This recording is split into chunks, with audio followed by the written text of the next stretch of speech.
দেখুন, কাশেম সিদ্দিকী মহাশয় তিনি হচ্ছেন একটা রাজনৈতিক দলের নেতা। নওশাদ সিদ্দিকী মহাশয় তিনি হচ্ছেন আরেকটা রাজনৈতিক দলের নেতা।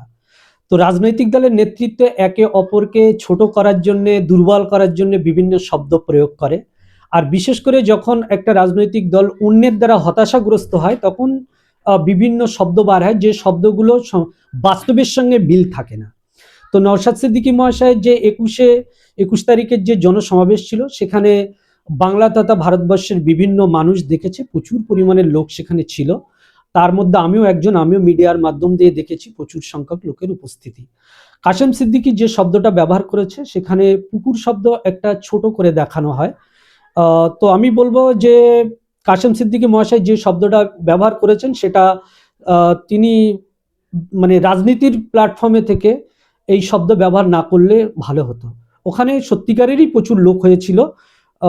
এই শব্দটা কাশেম সিদ্দিকীর বলা আমার দিক থেকে মনে হচ্ছে যে নওশাদ সিদ্দিকীকে ছোট করার জন্য বা তার দলকে লঘু করে দেখার জন্য এই কথাটা বলেছেন। দেখুন, এ টিম কি বি টিম ওটা আমি ঠিক জানি না। রাজনীতিতে রিসেন্ট এই শব্দগুলো এ টিম আর বি টিমের শব্দ এসছে। আগে আমরা যখন রাজনীতিতে ছিলাম বা যখন আমাদের কম বয়সে রাজনীতি, এই শব্দ খুব আমরা জানতে পারতাম না, শুনতে পারতাম না। কিন্তু এখন করে দেখছি যে মানে একে অপরের সঙ্গে কাদা ছড়াছড়ি করতে গিয়ে, বিরোধ করতে গিয়ে এই শব্দটা ব্যবহার হচ্ছে। এই রাজনীতিতে এই শব্দটা প্রচন্ড একটা মানে রাজনীতিকে কুলুষিত করার একটা শব্দ। প্রত্যেকটা রাজনৈতিক দলের কাছে আহ্বান করব যে এই শব্দ থেকে আপনারা দূরে থাকুন। কারণ আপনারা যে শব্দ ব্যবহার দিয়ে বাংলার মানুষের কাছে রাজনীতির জন্ম দিচ্ছেন, আগামী দিনে রাজনীতির ময়দান কলুষিত হবে। এই সমস্ত শব্দ ব্যবহার করে একটা প্রকৃত রাজনৈতিক দলকে ছোট করা। আজকে যদি তৃণমূল কংগ্রেসকে যদি বলা হয় বিজেপির বি টিম, তাহলে বিজেপির কেমন লাগবে? আমরা তো সাধারণত জানি যে তৃণমূল কংগ্রেসই হচ্ছে বিজেপির বি টিম। মানে আরএসএস এর সংগঠনের দুটো দল আছে, একটা হচ্ছে তৃণমূল কংগ্রেস আর একটা হচ্ছে বিজেপি। তো বি টিম যে কাশেম সিদ্দিকী বলছে, আমি কাশেম সিদ্দিক মহাশয়ের উদ্দেশ্যে বলবো, হুজুর সাহেব আপনি একটু দয়া করে বলবেন যে তৃণমূল কংগ্রেসটা তৈরি হয়েছে তো রিসেন্ট, তো এখনো মানে স্বাধীনতার অনেক পরে। তো আপনার এই টিএমসি দলটা অ্যাকচুয়ালি কার টিম বা কার এ টিম বা বি টিম, এটাও যদি একটু প্রকাশ করেন তাহলে ভালো হবে। তো সঙ্গে সঙ্গে এটাও বলবো যে এরকম শব্দ ব্যবহার না করা ভালো। এই শব্দগুলো রাজনীতিকে দুর্বল করে দেয়। যারা প্রকৃতভাবে রাজনীতি করতে আসে মানুষের জন্য, তাদেরকে খাঁটো করে দেখার একটা কৌশল। এই শব্দগুলো বাংলায় থেকে না হওয়াটাই ভালো।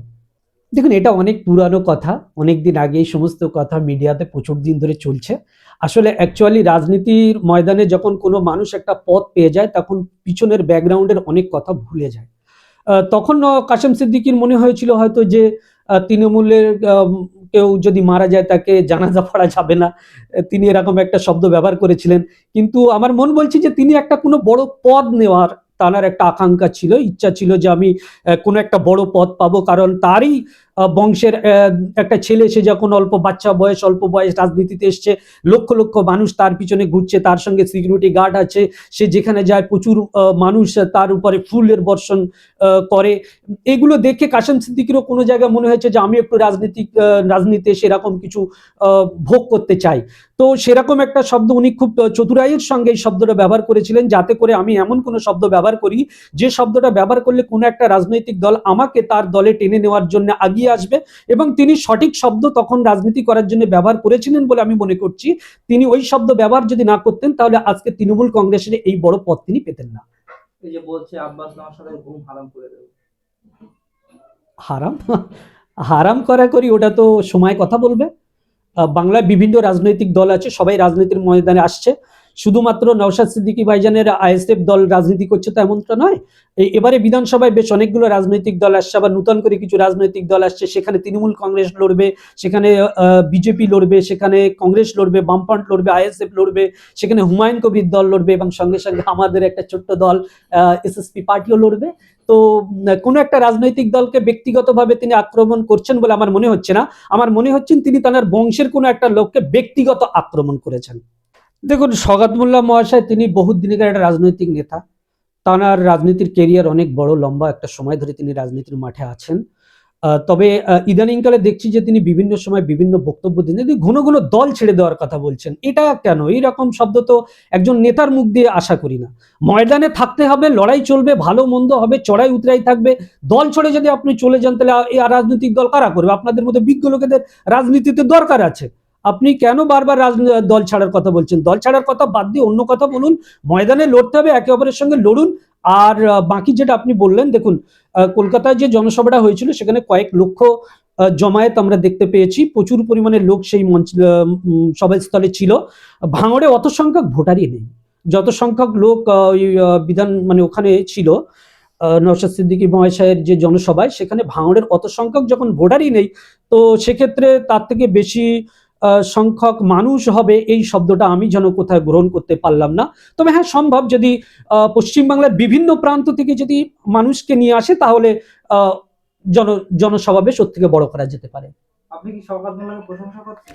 না, আমি এখানে প্রশংসা করছি না, কাউকে দুর্নাম বদনামও করছি না। আমি একজন রাজনৈতিক নেতৃত্বের জায়গা থেকে আমি রাজনৈতিক ব্যক্তিত্বদেরকে কিছু ছোট, আমি ওনাদের মতো বড় নই, কিছু ভালো মন্দ বিষয় জাস্ট আমি শেয়ার করছি। ছোট কেন করব? দেখুন, শুভেন্দু অধিকারীর মুখ দিয়ে আমরা এবং বিজেপির বিভিন্ন নেতাদের মুখ দিয়ে এসআইআর সবে মাত্র ঘোষণা হয়েছিল, এরকম একটা সময়ে তেনারা বক্তব্য দিয়েছিলেন যে পশ্চিমবাংলায় রোহিঙ্গাদের আমদানি হয়েছে, বাংলাদেশি ঘুষপেটিয়ারা বা পশ্চিমবাংলায় ছেয়ে গিয়েছে। এই এসআইআর যখন হবে এখানে 1,25,00,000 প্লাস মানুষ, এই মানে জেহাদিরা, এই মুসলিম সম্প্রদায়ের মানুষরা তারা বাদ পড়বে এই এসআইআর যদি হয়। এবং তার জন্য তানারা নির্বাচন কমিশনারকে প্রচুর চাপে রেখে দিয়েছিলেন যাতে করে এমনভাবে এসআইআরটা হোক দুধ কা দুধ পানি কা পানি হয়ে যাবে, এরকম একটা শব্দ বিজেপির নেতৃত্বরা বলেছিলেন। মানে তাদের বিজেপির নেতাদের বক্তব্য অনুযায়ী, এবং এমনকি আমাদের কেন্দ্রীয় মন্ত্রী অমিত শাহজির মুখেও কিন্তু এরকম শব্দ ছিল যে ঘুষপেটিয়া। তো সেইখান থেকে তারপরে বিহারের ইলেকশন, তারপরে আমাদের পশ্চিমবাংলা সহ আরো বিভিন্ন রাজ্যে এসআইআর, সেই জায়গা থেকে যখন এসআইআর এর প্রথম পার্ট যখন হলো, আমি এটাকে পার্ট বলবো, এই পার্টে যখন দেখা যাচ্ছে কম বেশি 58 লক্ষ মানুষের সমস্যা দেখা দিয়েছে।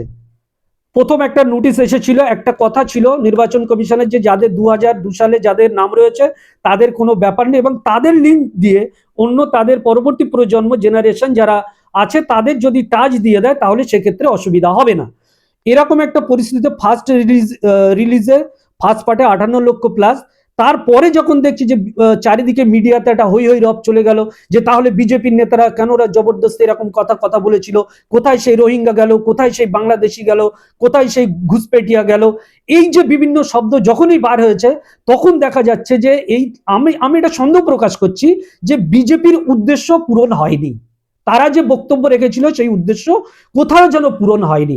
তাই নির্বাচন কমিশনার পরবর্তীতে ফের তার স্ট্যান্ড বদলেছেন, এবং জানি না কি কারণে আবার নতুন নতুন কিছু পদক্ষেপ নিয়ে এসেছেন, যে পদক্ষেপের কারণে দেখেছি যে যাদের 2002 সালে যাদের নাম আছে তাদেরও নাম ডাকা হচ্ছে, যাদের 6 জন ভাই বা তাদের অধিক বেশি ভাই বোন আছে তাদের নাম ডাকা হচ্ছে, এমনকি 6 জন নেই, 4 জনা 5 জনা এরকম যারা ভাই বোন আছে তাদেরকেও নোটিশ করা হচ্ছে।